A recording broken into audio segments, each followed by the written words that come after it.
Parents association RP road Shri Talasani Srinivas Yadav గారు, అత్తెల్లి మల్లికార్జున గౌడ్ గారు, అత్తెల్లి శ్రీ అరుణ శ్రీనివాస్ గౌడ్ గారు. భగవంతుడు లోక కళ్యాణార్థం దుష్టులను శిక్షించడానికి, శిష్టులను రక్షించడానికి ఎన్నో రూపాలలో అవతరిస్తూ ఉంటాడు. విష్ణువు దశావతారాలలో తన భక్తుణ్ణి రక్షించడానికి ఎత్తిన విశిష్ట అవతారమే నృసింహ అవతారం. ఇది విష్ణు భక్తుడైన భక్త ప్రహ్లాదుని కథ. హిరణ్యకశిపుడికి ప్రహ్లాదుడు కొడుకుగా జన్మిస్తాడు. ప్రహ్లాదుడు విష్ణువుకి పరమ భక్తుడు. హిరణ్యకశిపుడు శివభక్తుడు. విష్ణు వంటి విపరీతమైన ద్వేషం. తన రాజ్యంలో ఎవ్వరూ విష్ణువుని పూజించకూడదు, ఆరాధించకూడదు, కనీసం విష్ణువు పేరు కూడా ఉచ్చరించకూడదని కఠినంగా ఆజ్ఞాపిస్తాడు.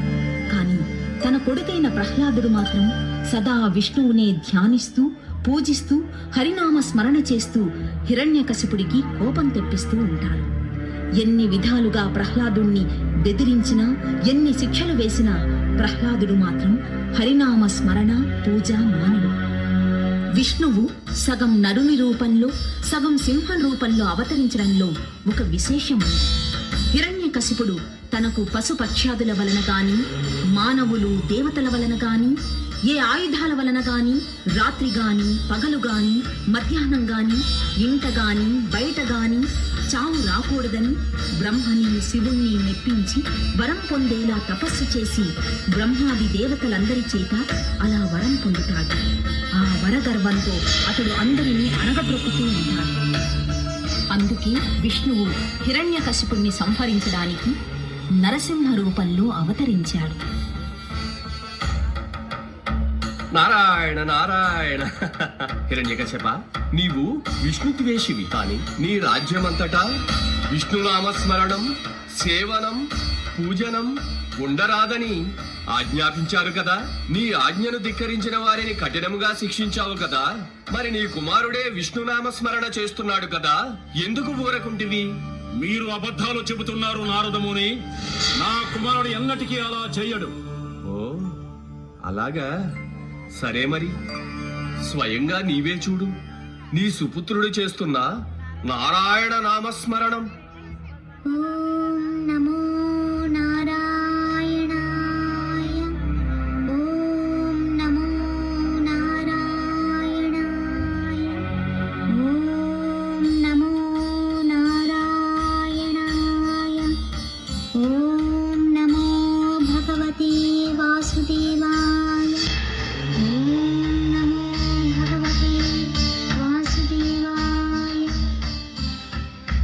నారాయణ మంత్రం శ్రీమన్నారాయణ భజనం, నారాయణ మంత్రం శ్రీమన్నారాయణ భజనం, తమ మంత్రాలు పాడుతూనే పరమ సంకీర్తనం, నారాయణ మంత్రం శ్రీమన్నారాయణ భజనం, నారాయణ మంత్రం శ్రీమన్నారాయణ భజనం, గాలిని బంధించి హఠించి గాలిల పనిలేదు, గాలిని బంధించి హఠించి గాలిల పనిలేదు, జీవుల జీవుల ప్రేమ పనిలేదు, జీవుల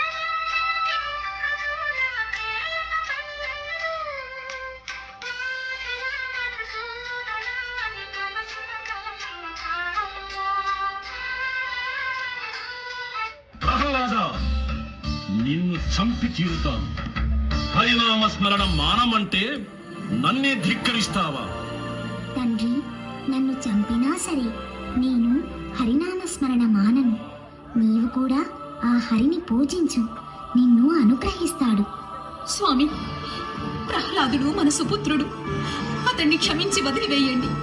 స్వామి, అతన్ని శిక్షించకండి. నా ఒక్కగానొక్క కొడుకు ప్రహ్లాదుడు. స్వామి, మన వంశాంకురం. స్వామి, అతన్ని ఏమీ చెయ్యకండి. స్వామి, క్షమించి వదిలిపెట్టండి. నీ విష్ణువు ఎక్కడున్నాడు? ఎలా ఉన్నాడు?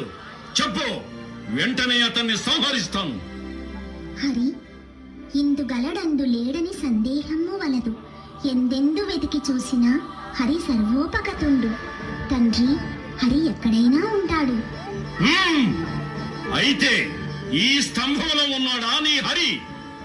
ఓ, ఈ స్తంభంలో కూడా ఉంటాడు. పిలిస్తే పలుకుతాడు, కానీ పిరికి పందలా దాక్కుని లేడు. హరివీర భయంకరంగా దీనిని చీల్చుకొని రాగలడు.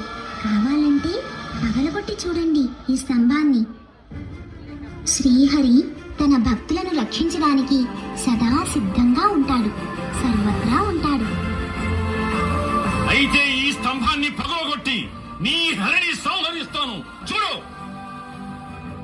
తండ్రి, నీవు శరణు వేడుకో, నిన్ను క్షమించి అనుగ్రహిస్తాడు, నీకు ప్రాణభిక్ష పెడతాడు. అతడు నాకు ప్రాణభిక్ష పెట్టడం ఏమిటి? నేనే అతడి ప్రాణాన్ని నా గదాఘాతంతో సంహరిస్తాను.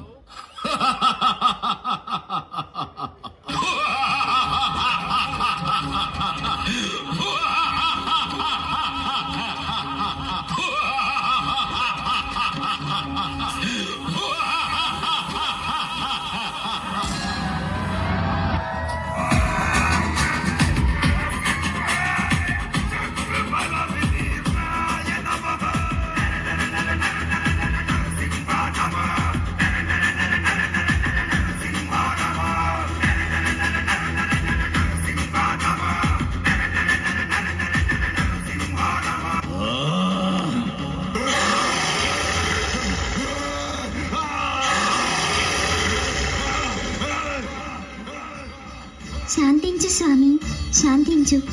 నా తండ్రి గారికి మోక్షాన్ని ప్రసాదించు.